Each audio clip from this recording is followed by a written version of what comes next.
Okay, so Sean, why don't you just start out by introducing yourself? My name is Sean Shapiro, also known as the TikTok traffic cop. I am a police officer with the Toronto Police Service, working at traffic services, and I do social media. I'm a media relations officer and TikTok cop. TikTok cop. Okay, that's how I think of you as the TikTok cop. So you're not just a cop who uses TikTok. You are probably the most well-known police officer in the world who uses TikTok. How many followers are you at today? We're talking, just to give a little bit of context, we're talking the end of October right now. How many We're followers are you at? I think we're at 595,000, 596,000 followers on TikTok alone as a platform. That is crazy because when I first met you, I think it was like a few months ago, I think you were just approaching 500,000. That's possible. We grow, we grow, and then there's an algorithm change, or there's nothing funky that takes off, and then we grow again, and it's unpredictable. But we're very happy being the number one educational police channel on TikTok I in the love that. world. Okay. So we're talking to a TikTok star right now. Dare I say influencer, even though I know you don't ever have the hashtag ad on the end of your things. But okay, so we're also talking to a police officer though. So can you just tell me, like, you've gone from police officer who was like relatively unknown to the general public beyond your uniform to TikTok sensation. What is it like for you going out in public with your family? It's a little bit strange. I've been recognized on quite a number of occasions, and it's very kind. The people that I've met have been fantastic. People are very respectful of the fact that I'm out with my family, and they're cautiously, are you that guy? You- I went out for just after the pandemic. Things reopened. I took my daughter to Mandarin, just the two of us, and I'm scooping ice cream and asking my daughter something, and I hear, I knew I heard that voice. And I look over, and it's a guy with his daughter, and he says, "I listen to you all the time." Oh, There's been some really great and funny times in places you wouldn't expect, like the drive-through at McDonald's. yeah. Going to a park with my kids, and the kids are recognizing me, or being in a mall. I was in a Harvey's north of the city, and a guy walked by, and he says, "I don't want to intrude, but I'm a big fan. Thank you." Oh, I love Yeah, that. so it's That been must really positive. Yeah, that must make you feel so good, because like I'm often telling people go like go thank a police officer for the service that they do, because there's a lot of police officers out there who are just trying to do good for their communities. And so for you to get that, that's got to feel great. I'm wondering though, how old is your daughter? Like the daughter you were at Mandarin with? She's 8. Now she's 8. So she was probably 7 then. So is she old enough to recognize how cool her dad is and how you are a celebrity? Where I is her mind at with that? Both my kids are not exactly happy. Like, why does everyone have to recognize you? Why? Because they see it as encroaching on dad time. Yeah. But uh, they've gone through some phases. In the beginning, they were like, "We got to talk, Dad. You're on TikTok way too much." They had an intervention. It's usually the other way around with parents and kids. Well, I gotta say that when we started this off, and it grew just so incredibly quickly. I was overwhelmed by it. I was really morning, noon, and night. I woke up at 4 in the morning, and I'd be responding to messages because it was just never ending. Mhm, It's not just posting TikToks; it's engaging with the community. It's mhm, having conversations. This is by no means press send and forget. mhm, I'm talking to people all day long, and mhm, that was cutting into family time. And I've really developed those boundaries of creating a work-life balance. It's not to say I don't respond at home anymore. It's mhm. just that I'm better at managing home time is home time, and work is all the time. Well, yeah, maybe I still have some problems. Well, I mean, okay, so we should point out for all of your regular viewers that you don't have your regular backdrop today because you are at home. You're wearing your a Toronto Police golf shirt right now by the looks of it. Yeah. But even though you've learned those boundaries, you still do a lot of stuff on your own time. Why is that? Why do you care so much about this? Well, what we do is incredibly important, and it's important to me as well. I make a commitment. I say I'm going to be there. I want to be there, and if I can't, I can't, obviously. But if there's a way to do what I need to do, whether it be taking personal time, like today, I'm at home taking care of someone who's not feeling well.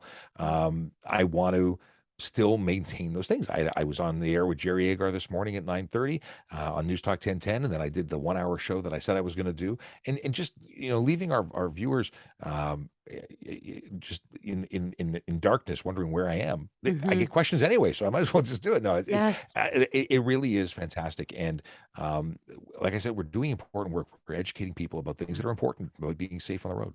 So, okay, so I want to get into all of that for anybody that is not on TikTok. And I admittedly technically have an account, but am still not actually there, although I've looked at your videos. We're going to get to what it is that Sean Shapiro is doing. But first, I want to go back to how you got to this point because you are Constable Sean Shapiro. So just tell me like a little bit about your childhood, growing up. When did you know you wanted to be a police officer? Why did you want to become a police officer? How did you become a police officer? Just tell me your journey. So as far as I can remember, it's I've always wanted to be a police officer since I was a tyke, and I don't know what happened first. If it was because my grandfather had military stories and had served, or if it was because my cool cousin from the States who was an FBI agent Mm. and a police officer before that, and then a lawyer. Actually, back then to be in the FBI, you had to be a lawyer or an accountant. Really? That was a requirement. Yeah. Ooh, I didn't Uh, know.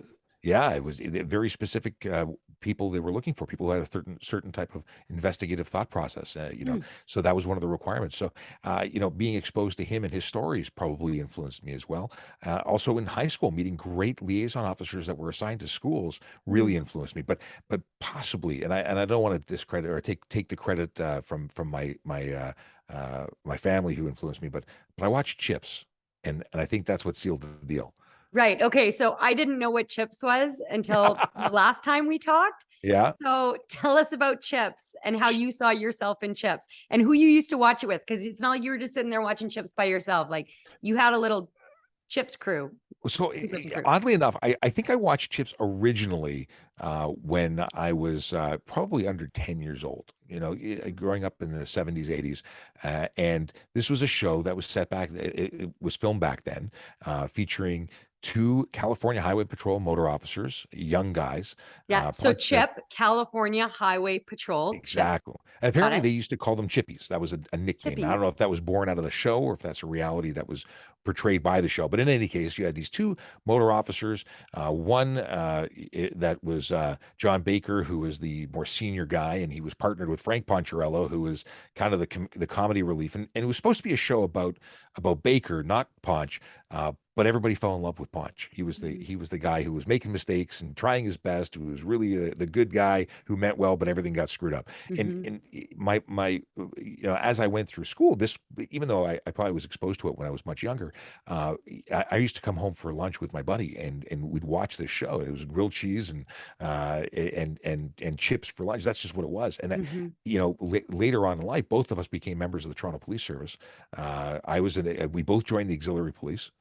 And then later I became a court officer. He became a parking enforcement officer, and we work towards our goals. We both own, we co-owned a motorcycle at I think we were 16 years old. Right. Uh, Okay. So tell me how that happened. You co-owned. You couldn't pool enough money together on your well, own. it So wasn't that much money back when I bought this bike with him. I think every motorcycle past a certain vintage was $1,500. Didn't matter what it was. And I think that's probably true today. That at a certain point, as long as it runs, it's worth about $1,500. It doesn't get any cheaper than that. mm-hmm. So we bought a Honda Hawk, a 400 twin Honda Hawk, and my mom wasn't really that interested in me becoming a rider.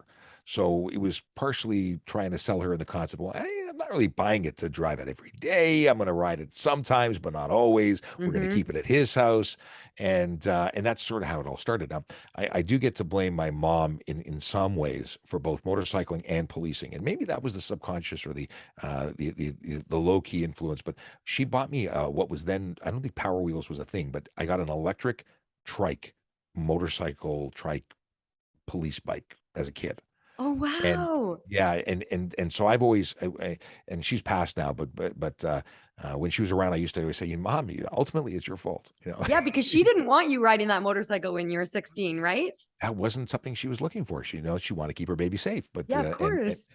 nevertheless, we bought this bike. We rode a lot. Of course, Mondays and Wednesdays we'd have rotating, and then we upgraded from the 400 twin to a GPZ 550 Kawasaki. And then at that point, we pretty much determined that we needed to no longer co-own, and we'd have to branch out and go on our own. So did I don't one of think you buy the other out? I think I did, because I ended up getting another bike after that. I don't think he rode after that, Ah, but I continued to ride, and I've had motorcycles since I was 16. I love it. It's a you're just a total motorcycle fanatic. Okay, so you became an auxiliary officer and then a Mhm. court officer, as you said. And then how did your career progress from that, your policing career?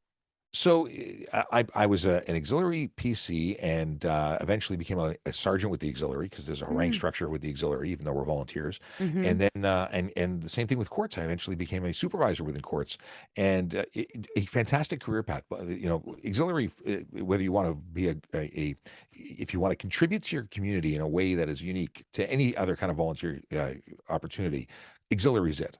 But I Mm-hmm. had so much fun. I wanted to also, have my day job be police related. And Mm-hmm. at the time, there was a hiring freeze, so court officer really became the right way to go. And fantastic. There are so many great people within our service that are court officers, and now there's the special constable. They're now cross trained, doing so many different things within the service. Fantastic role. But it wasn't until 2012 that I actually finally applied to become a police officer. Wow, okay, I didn't realize that it was that recent. Only Okay, 10 so years. okay, so 2012, 10 years. So you become a police officer, and how was that hiring process for you? Because I've talked to so many people who it's like, they didn't get the physical on the first time, or they had applied like 3 times and then they finally got it. Like, what was the process like for you given your experience? So to be perfectly honest, I actually did apply to be a police officer when I was like 18 and a day.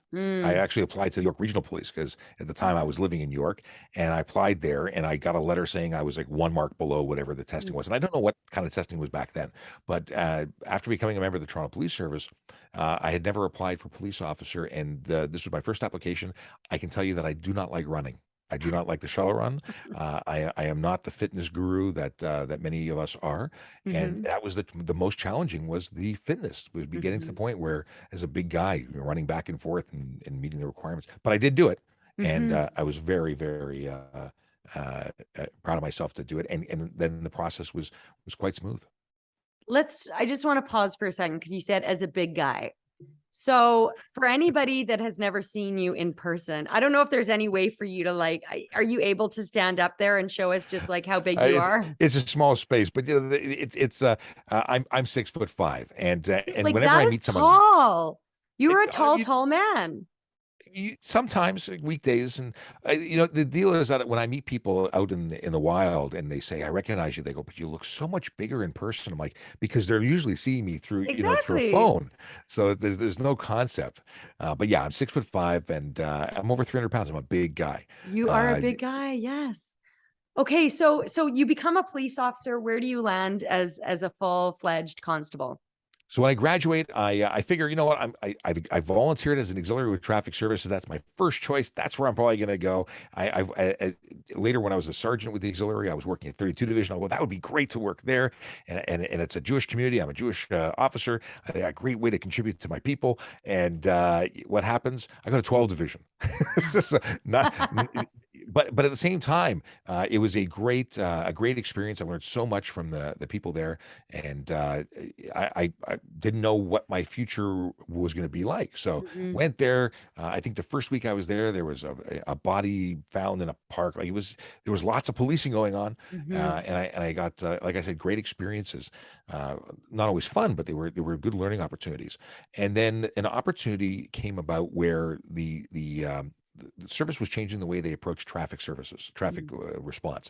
So there was going to be an amalgamation where all citywide, every division used to have traffic officers assigned to it, and they were going to change that. They were going to take all the traffic officers and centralize them at traffic services.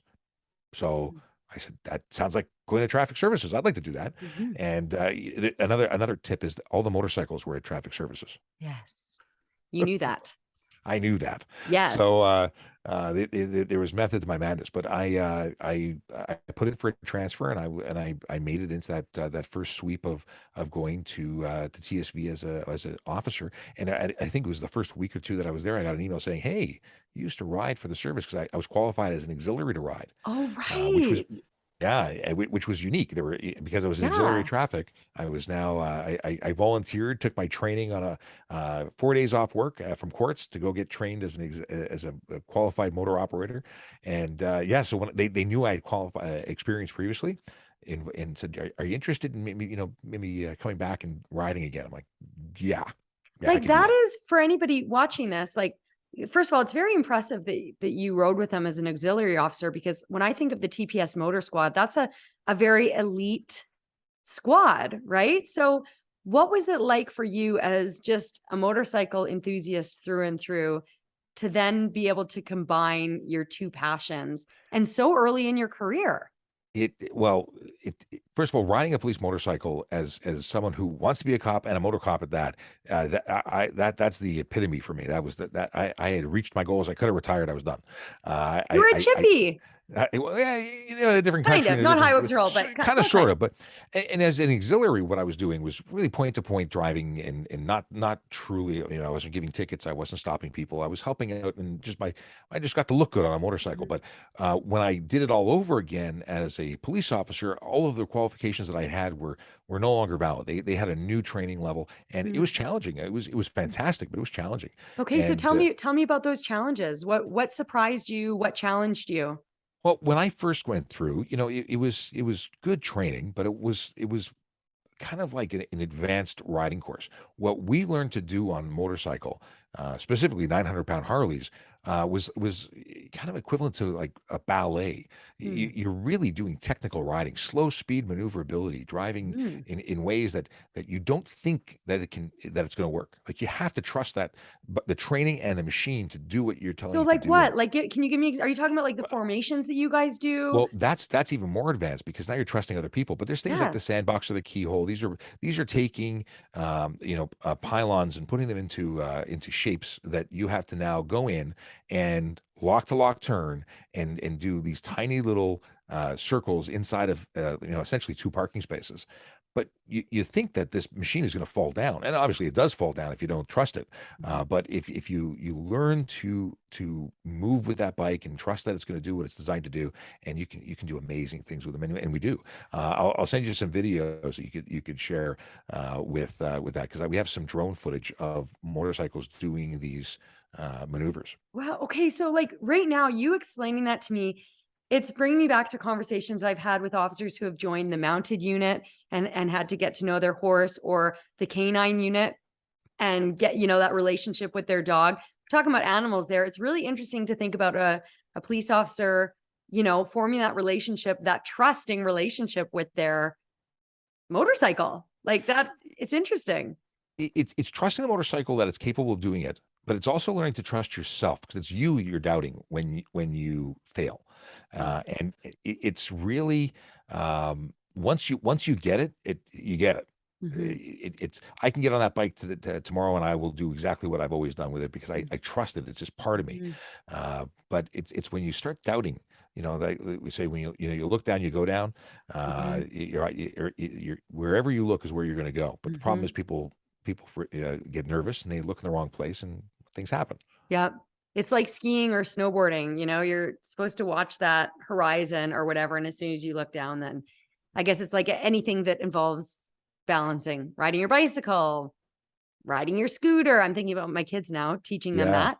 Okay. So you finished your training and then you were officially a member of the motor squad. Tell me what that was like putting your, what? There's something in between there? So what happens is, I came up for a temporary during I think it was Pan Am Games. So I was part of a Okay. I temporary see. group, and then when I left and went back to my platoon on B Mm-hmm. platoon at Traffic Services, and then I was invited back to be a permanent member of the motor squad. So there was the little, come help us out on this big project, but I eventually got to stay, so it was Yeah. awesome. Awesome. Put me in, coach. Yeah. Okay, so tell me, like, as a new officer, and I'm speaking right now about, whether motor squad or when you were in 12 division, was there anything that surprised you? Because some of the people I've talked to never imagined they'd be a police officer, and then suddenly they were, and some wanted to be a police officer like you from a very young age. So given the picture you had in your mind of what policing was and then what it was, did the two align, or were there things that surprised you? So I had already had, roughly 10 years in uniform. So there weren't many surprises in terms like it wasn't the first time walking outside and being recognized as a member. In fact, as an auxiliary, I was often mistaken as a police officer because Right. here's this Because big people guy don't in a know. uniform. Well, the difference is the shade of color in the shirt and a little rocker that says auxiliary, and most people don't even know what that means. So Yeah. there was no culture shock. I was very involved in the culture already, both from courts and auxiliary. So I was very comfortable, maybe too comfortable. And when if you come in straight off the hop as a person for the first time wearing the uniform, you know that you don't know anything, and then the challenge is knowing some stuff and thinking you know more than you actually know. And there was Mhm. a lot to learn for me. It, I was just comfortable. And that Mm. that that it's both good and bad. Like I knew how to talk Mhm. to people already. It wasn't my first time. As a court officer, I'd used force. I'd been involved in fights. It wasn't my first rodeo that way, Mm. but it was a very different and I think a unique experience. But I think court officers also make very good police officers. So it wasn't short. It wasn't a long process for me, I think, to get comfortable. Were you More in or primary response, presumably when you started at 12? at 12 division, yes, So yes, and then how did you find that? Because I know as auxiliaries, um, I imagine you did some like canvassing as part of investigations, guarding scenes, maybe that sort of thing. Like you said, maybe you're in the Santa Claus Day parade with your motorcycle. What was that like for you going to like into primary response and interacting with the public on, like there's tough call. I mean, it's somebody's worst day quite often when you're responding. So what was that like for you? Um, there were different types of calls because as a court officer, we used to go to all sorts of things happening, whether it be medical emergencies or Good arrests, but point. inside of Yes. the confines of a courthouse. So that wasn't totally new. There were different calls. There were certainly different. I didn't have any dead people in courts. Fortunately, that others have dealt with Yeah. people dying in custody, and that's horrible. But dealing with death was the new change. Mm. And how did you, if you're comfortable talking about it, and please tell me if you're not, but how did you handle that? Because you're a police officer, but you're a human being first, and that is not necessarily something that most people would expect to counter. So, did you have any, tools in your toolkit for handling the mental stress part of that job of the job? Oddly enough, I don't think it wasn't until traffic that I had some really emotional Mm. challenges, and I mean emotional experiences that were more challenging for me to deal with. Mm. At first, like I remember my first call where someone was had died in their apartment, and it was the first time being exposed to a dead person, and obviously it's sad, someone had died alone and wasn't found for days, and there's Mm. things that you see in the movies, and they're real life. It happens just the same way, except they don't solve the case in 10 minutes. Yeah, Um, exactly. but I had the good fortune of having some great tips, of suggestions of how to handle things to bring, because something that you may or may not be aware of is things tend to smell bad. Yeah. So, and that's something, I have a very sensitive sense of smell. I can't go into like body works places. So that was traumatic, but it wasn't, Mm. but you get over that. The sad part was dealing with the people who were left behind, the Yeah. families, coming to identify or that were affected. And actually I saw more of that, more emotional situations when in traffic, those Mm. moments where people were here one minute and not the next, and Mhm. the shock. I did have one opportunity when I was an auxiliary to drive the spouse of someone who had passed on the way home. They were driving back from the cottage and in two different vehicles, and he was a professional truck driver, and he had just pulled over when he felt something going wrong, and he died. I believe he had a heart attack, Mm. and his wife showed up at our station saying, "My husband didn't come back. Mm. Can you help me?" And officers at the front desk, and again, I was an auxiliary at the time, figured out where he was and what happened. And I went with an officer and drove her to the hospital. I think it was in Barrie, Mm. to identify her spouse. And again, these were all experiences in different areas or when I was in different roles, but all of them really got me ready for what happened once I was a police officer. Hmm. And when you join traffic services, yeah, as a full blown police officer, and yeah, I mean, we don't need to go through all those traumatic exposures, Yeah. but um, do you recall, like you talked about the tips for like the smell stuff when you were in PRU? Do you recall getting any tips from a coach officer or anything like that on how to deal with those sorts of trauma exposures? Because it puts you at risk for something called vicarious trauma. You know, you're absorbing other people's trauma. How have you carried yourself through that over the years? I think the fact that AI, I mean, humor is always a part of it, not disrespectful humor, Of but the course. fact is, I think as police officers tend to have a lot of humor outlets and joke with each other, and we also talk and lean on each other a lot, and that's a healthy way of dealing with things. Alcohol isn't something as part of who I am, so that I never looked at that as an opportunity, but talking and having friendships was where it was. I have a lot of Mhm, friends that were both on and off the job, and we can't talk about everything, but mhm, just talking about feelings and knowing that help is available if you need it, mhm. and that's something that the Toronto Police and I'm sure police services across the planet are really good at making programs and options for help available to their members. Yeah, especially since you came on. Like I know like some of the officers I've spoken to who have been on for 30 plus years, mental health wasn't necessarily something that was talked about back then, but it's such a huge part of policing now. Okay, so you're in the motor squad. Um, are there any stories you want to touch on before we get to the how you got to where you are here? Motor Squad is so many different things, and I don't think people understand just what they do. And I'll tell you what they do. It's not just the group of guys who write tickets and ride motorcycles. They're not just skilled collision investigators. They are people who move the internationally protected people around.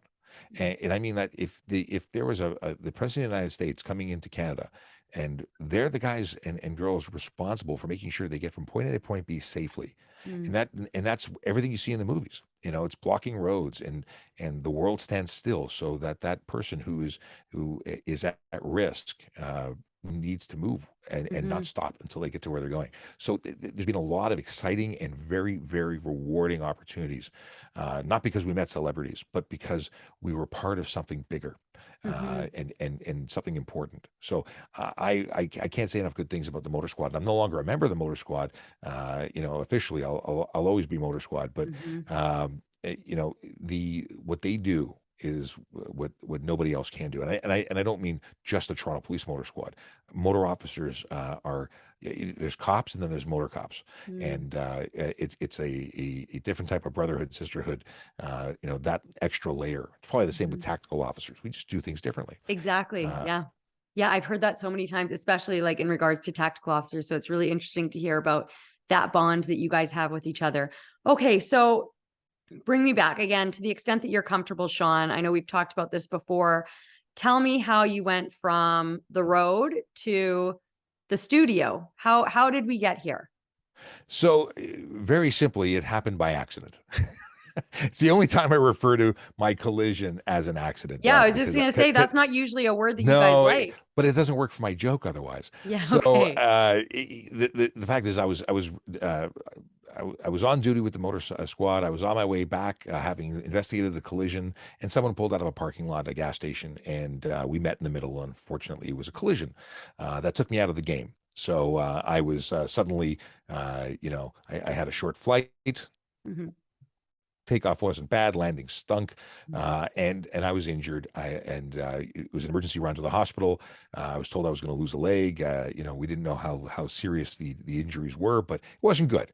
Mhm. And the media was already they had helicopters over, and my family in the States was calling because they already heard about it. Yeah. Some people were told I was going to die. So it was the serious, not so serious collision. Because in the end, I was told you don't have anything broken, you can go home.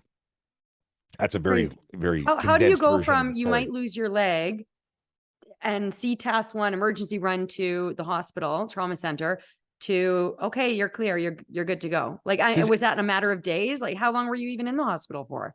I left that day. I went in. Yeah, I got in there.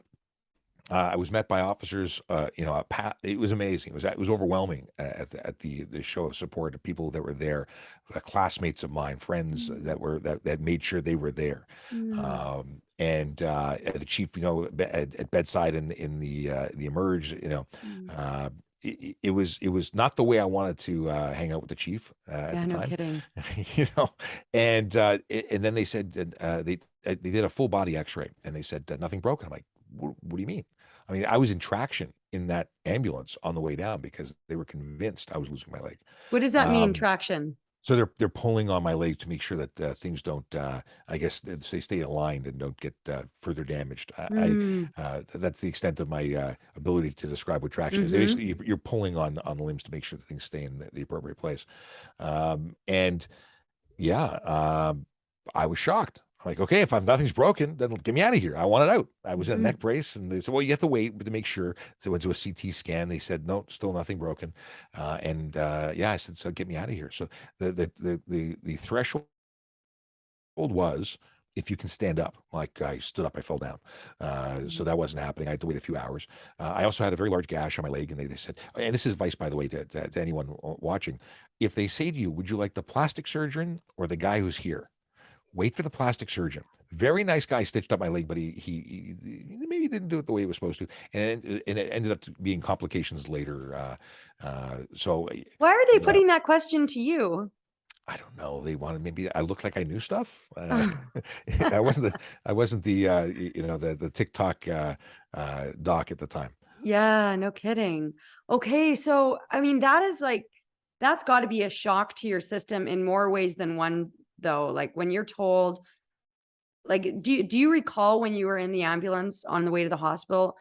Do you recall recognizing how serious it was? Like, So do you recall Oh, that I time? I can play that entire day like I'm playing it on tape. When I was lying on the ground waiting for emergency services to attend, it was the longest 4 minutes of my life. I can't. I had members of the public who were wonderful, who ran to my assistance. I was lying in the middle of the road, Mm. and they ran to see if they could help. And the first person to put a hand on my shoulder and tell me it was going to be okay was my auxiliary staff sergeant's husband, who was a retired police officer. He was in the car behind the vehicle that blocked my view from seeing the car that hit me, and the ability for that driver to see me. But he Wow. was the first person there. And you talk Did about you know kismet. him? Did you know who he Very was? well. I knew immediately who he was, and that was the Wow. most calming, wonderful thing that happened, because I didn't know what was happening. My leg felt weird. I knew it was wet, so I knew I was bleeding. And People are running up to me, and one person said, "Do you need mouth to mouth?" And I said, "No, I'm okay. I'm good." Are you sure? Because I know mouth to mouth. I can give you mouth to mouth. Ah, And I'm like, please. I I I, got I this training. I appreciate it. really want to use it. Is this my chance? Yeah, no. So, but I did. My radio flew off my belt and landed in the middle of the intersection. They grabbed it for me. I called my own collision in and Wow. notified them that was something going on. And moments later, a friend of mine from traffic services who was working a paid duty at the next intersection over came over, and he actually, he just recently. We had an emotional discussion after Andrew Hong's funeral, and he says, that day I thought you were going to die. Like, he Mm. he was really, really emotionally. Um, there were a lot of emotions after the Mm. funeral, but that was I didn't realize how much that had affected him. Oh, wow. Isn't that interesting? Because trauma, I often talk about how trauma it ripples through families, through communities, through cities. And everybody has a story to tell from that event that sticks in their mind, that flashbulb memory. That's interesting. I'm sorry that you had a reason to come back to that conversation. No, it's actually good, because Yeah. there was parts of it that I really I should have mentioned and didn't, and Mm. that is, you say, how did I deal with the the realization that this was serious, and the fact is I was breathing, I was talking, and even with the news that I might be losing a limb, didn't bother me at all. I was alive, and that was a big deal. I was asked by a sergeant who had arrived, "Do you want me to call your wife?" And I said, "No." Mm. What do you mean? I said, I will call my wife. I If she will not. hears you on the other end, she's Yeah. automatically going to go Oh, to the worst. Yeah. absolutely. So I got my phone. She handed me my phone. I called my wife and I said, "Listen, it's been a bit of a boo boo. Something. I'm going to the hospital. I'm okay, and it'll be okay." And I handed the phone to the sergeant because my wife works for the service. They went to pick her up at headquarters to bring her to the hospital. And then when I was in the hospital under in traction, the paramedics like, "Dude, you're going to lose your leg. It's coming off." And he says, "Do you want to call your wife?" I'm like, "Sergeant's got my phone. I don't even." He said, "Here's my phone." And thank God I actually remember telephone numbers. But I called my Yeah, wife. seriously. Yeah, because today, how many people actually know the telephone number for Yeah. anything? Yeah. So I called my wife and I said, "Listen, when you get to the hospital, I might be in surgery, something, no big deal, minor stuff." I just wanted to give her the bracing of things, but I was not scared. I was not concerned. I wasn't thinking about what's going to be life with with an amputation. I was alive. That was it. I wonder if you had that perspective because of your years of policing, because of the actual consequences you had been exposed to as a traffic services officer and seeing the worst possible outcome so many times. Do you ever reflect on that and how that gives you, perspective in life in general? I don't know. Well, no, I don't sit and think about how did I come to be so comfortable with the concept of that moment. But I just never even thought about it. It wasn't Mm, a concern. I mean, I thought in save and except for the fact that once we got to the point where they said, "Well, nothing's broken," and I just wanted to move on. And mhm. then my sergeant at the time said, "Sean, so we'll see you tomorrow morning, 6 a.m. for parade." I'm like, "I'll be there." Little did I know I'd be spending months recuperating on a couch and then years now Wow. in light duties. And I will say that this whole no broken bones was not exactly accurate. Yeah. Yeah. So So I, tell us, you had the non-plastic surgeon stitch up your leg. You get home and what's the reality that you're faced with?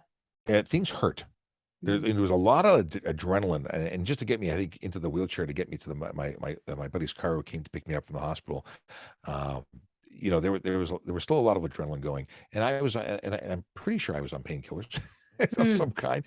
But um, I just like walking. I had so I had injuries to my legs. I Okay. had the cut. I had some major swelling, Mhm. and so walking was difficult. It was very painful. I Mm. had if we go fast forward about I don't know if it was 3 weeks, but I Yeah. was still complaining about certain acute pain, and they said, Mm. Maybe you should get an X-ray again." Mm. Turns out I had a broken foot, a broken hand, a number of other a Had the number of other. swelling like hidden that or what was it? Apparently, it takes a while for things to start to heal to show contrast on an X-ray. So Wow. when I don't know. Again, no medical degree. I only do the traffic stuff. Jeez. Yeah. But yeah, apparently it's quite normal for certain types of fractures and locations not to show. So I detached two ligaments, so not a break, but detached two ligaments from a bone in my wrist. So a number of things that have been long term or created long term issues for me. But Hmm. I'm better every day. Every day a little bit better. And how long has it been since your collision? When did It it was happen? 2018. Mm. So 4 So years. it's been way too long for me, for my taste. I would have liked to be back on a bike already. Yeah. So you haven't been on a motorcycle since then, I guess. I think I moved one about 30 feet in the garage. Oh, wow. Okay. So how do you like some people might assume that you might be very hesitant to get on back on a bike, but should that day come, when that day comes that you can, how do you think that's going to feel? I'd be riding today if it was up to me. And I say up to me. Um, my wonderful wife is a little concerned, is a little bit worried. She was convinced I was going to die, and that day she almost lost me, Mm. from her perspective. So she's not looking forward to opportunities to lose me again, or to Mm. almost lose me, or to have any kind of. So she went through a lot of. It affected her, I think, more than it affected me. Yeah, but I imagine that the way it affects her probably affects you, and maybe that even affects you more. Seeing Well, certainly. seeing your wife worry like that.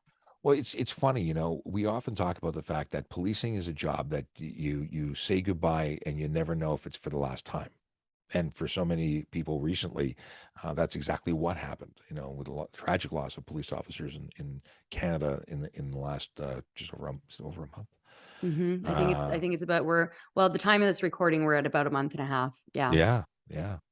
Um, so I'm not allowed to leave the house without saying goodbye because Mm, we're not going to miss that opportunity. And mhm, even though I have an office job, nothing's changed. mhm, We still keep the same routine. You never know. mhm, And life is precious. So mhm. we really do appreciate that. So, okay, so you get to the point, you said that you spent months rehabilitating yourself at home or recovering at home.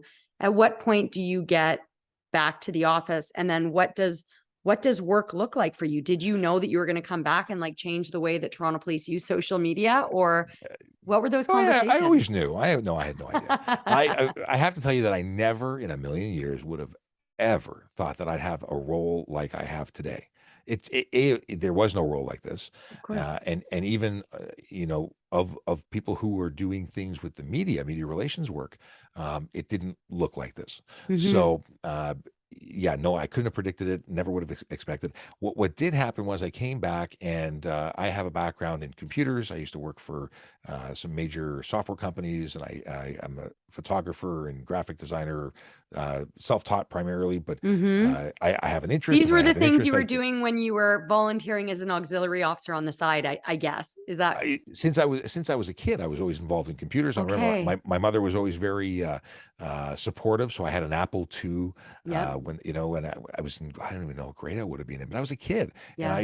I was always involved with computers. I had an interest, and I had the support from my family, so I had the opportunity because they wanted to see me learn these things. And Mhm. I used to go get the computer magazines at the computer shops. They had the free computer magazine, not even a magazine, a printed Toronto Computes, I think it was called. And I Mm. used to go to the back page and type in 10 code programs on my computer. And I couldn't have been in grade 4, grade 3 when this was Wow. happening because I remember we got it was you probably won't know Mike Commodore PET.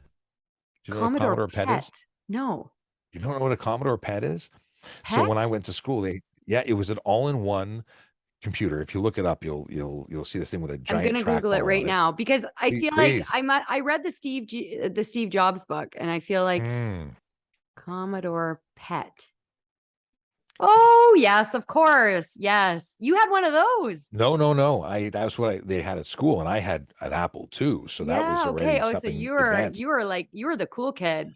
And then when I got to grade 4, they got a VIC-20, and I already knew, comma 8, comma 1. I knew Yeah, how to yeah, yeah. get the taped access, and I had all sorts of opportunities because I had that little head start on computer Yes. learning. Yes. And then that carried through all the way through high school. I was doing graphic design and Mhm. artsy fartsy stuff. So when I came back and they were looking for help supporting in social media, I already was using the software. I was already doing things and Mm. understood the language. I was helping the then media relations officer by creating content and doing other Mm. administrative stuff.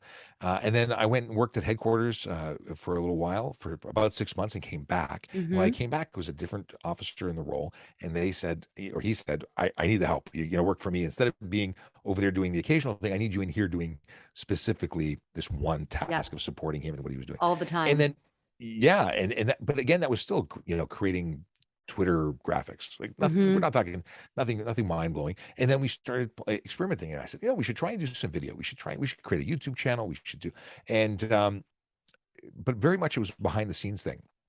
The Mm. most, the most, I guess the biggest change, if you were to go onto the traffic services YouTube page and look at the trivia section, when the Mhm. pandemic hit and we were all sent home because we were on front lines, we were sent home to work. I was looking for things to do to create engagement. So I Mm. started looking up, interesting facts and created a trivia thing, one question a day, short video. Started posting it. And it was, people were watching. It was fun. Uh, and then came back to the office, and that sort of fell by the wayside, and we started creating more interesting content for media updates, Mm. creating bits to put up online. But it was all Jason Kraft, who was the sergeant who was doing this one particular. He was the talking head. I was the Mm-hmm. guy behind the camera. But we were Mm-hmm. getting great kind of results, and we created some longer form videos for Mm-hmm. Arrival Live. One day, my buddy tells me about TikTok, completely like unrelated to work. He says, you got kids, you got to see what's going on with this TikTok. I looked Wow. and I thought I was on somebody else's, like obviously I'm not meant to be here. There was people dancing and shaking and doing, and I'm like, I don't need to see. I deleted the app. About 6 months later, there was a report of kids skateboarding off the Fred Gardner Expressway onto Lakeshore. And as a result of that happening, I had to go into TikTok and I had Because they to. posted the video on TikTok. Exactly. So now as an investigative, situation, I've got to pull the video and I got to, we got to say the Toronto police are aware we're investigating. So we created our very first TikTok account Mm, and that was it. It was a month later, maybe two. I got all this content I've created for YouTube and updates for that we put on YouTube, but then posted onto Twitter. I said, let's try it out let's post a few things. We got the account. Why not? yeah. And that was the beginning of where we are today. We eventually got to over 1,000 followers, which is what you needed in Canada to go live. And I'm Yeah. experiencing. Oh, there's a new button. What is this? Hi, we're live. It was not planned. It was not coordinated. I didn't even officially ask any permission, but we just did. And it took off. So once we knew we had something, and I had the support of my sergeant, and at Mhm. the time I didn't. There was you need a course to take a course for media to be a social media approved officer. Mm, Uh, you know, there was no course to take. Can't mm, even take it. It's pandemic, so I had to get special approvals to do what we were doing. But very supportive, and you know, at the time we had about 18,000 followers on on Twitter. uh-huh. 18,000. I thought that was something to achieve. Yeah. Like if we could just get to 18,000, that was 7 years I think that they'd had a Twitter account.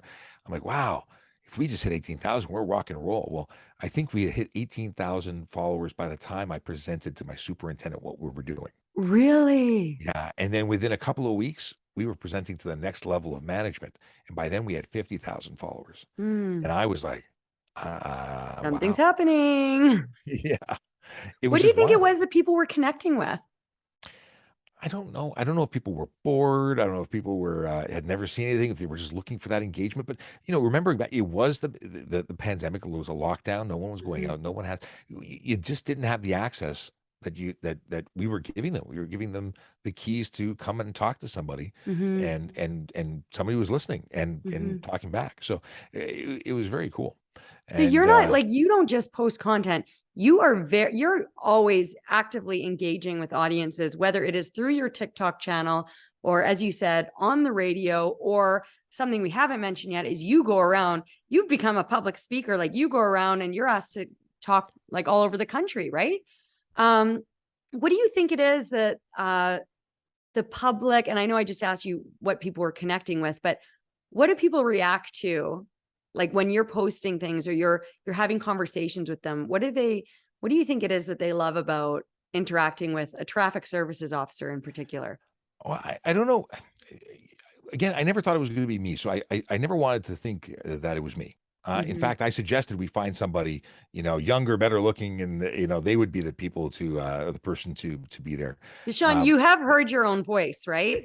well, it's very funny you say that because at one point I had to go like sign up for the OMRA, Ontario Media Relations Yep. Officer course, and I was really excited. And they opened up the deadline, so I said to my then partner Brandon, I said, "Sit down here for a second, just answer questions. I'll be right back." And apparently, as soon as he took over, he goes, "Where's the bald guy with the good voice?" That was the comments were coming in. You know, so yeah, there might be a little bit of me that's the reason why it's been doing well. But I honestly, if tomorrow they said they want to put someone else here, like I hope someone steps up and says they want to learn how to do what I'm doing because Something there's got to tells be me that you're success not coming. going anywhere anytime soon, Sean Shapiro. You've been quite successful in your role. Okay, so make the argument then for anybody who's watching and saying, why is this? And I know you're at home right now. You're not even at the police station. You're talking to me Yeah. from your own home.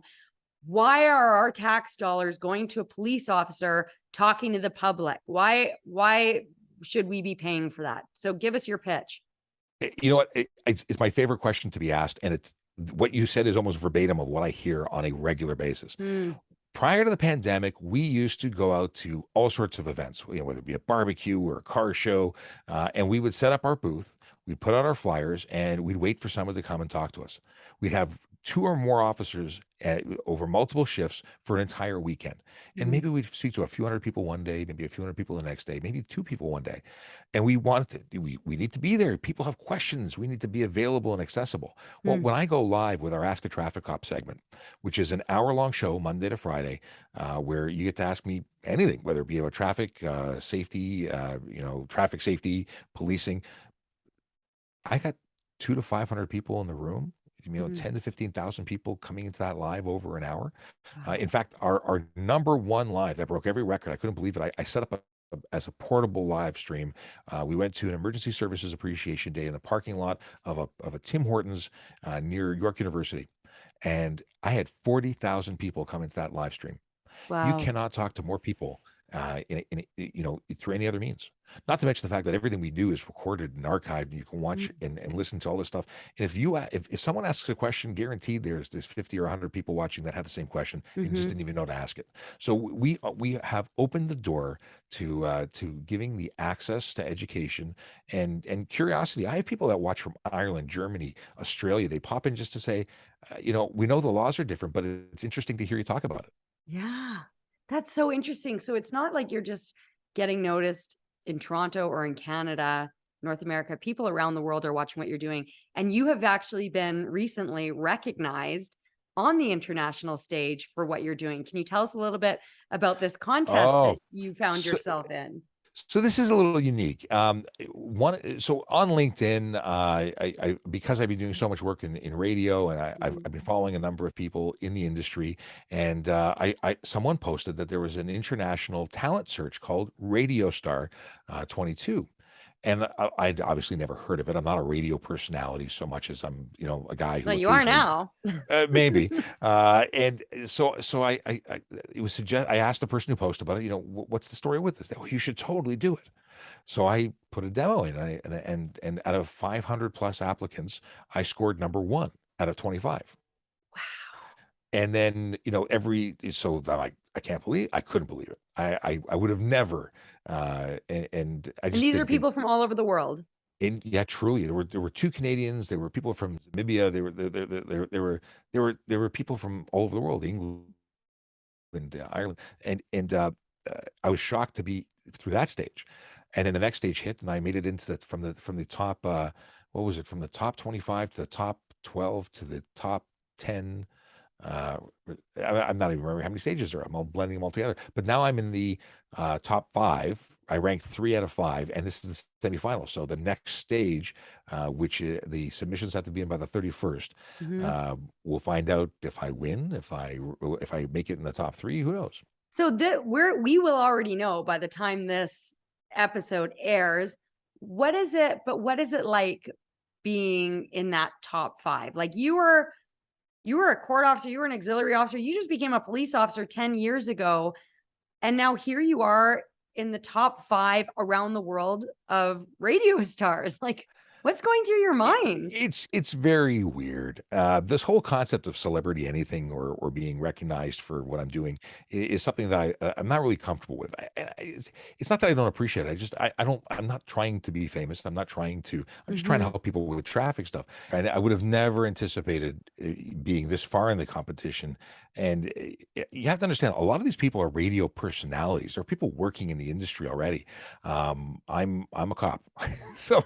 I am definitely, coming out from left field, like with no real experience other than what I'm doing on TikTok, and I'm really Yeah. just doing what I do. So Yeah. when they talk about whatever they talk about, I talk about traffic because that's what I know. Yes. So it's very cool. My kids are super excited. We watch the reveal videos on the YouTube channel for Radio Star, and we're all excited whenever we go through. So, and actually, people say, "Well, do you want to get into radio?" I'm like, I got 10 or more years before I retire, so I'm not leaving anything to go Yeah. anywhere. But at the same time, this is just skills and techniques that I've been taught through doing the challenge or Mhm. challenges. that are helping, and I'm taking these things and putting them back into to Mm, TikTok and what I do every day with the social media and media relations that I'm mm. working with the service. So it's been a lot of fun, and they're great people involved in the challenge and the I actual event. I love that your kids are a part of this. So I know that they weren't a huge part of a huge fan of your TikToking because it was taking away from daddy daughter time. But do you think that like what you're doing is going to have any influence on them? Do they want to be TikTok stars now? Do they want to be radio stars? They love YouTube.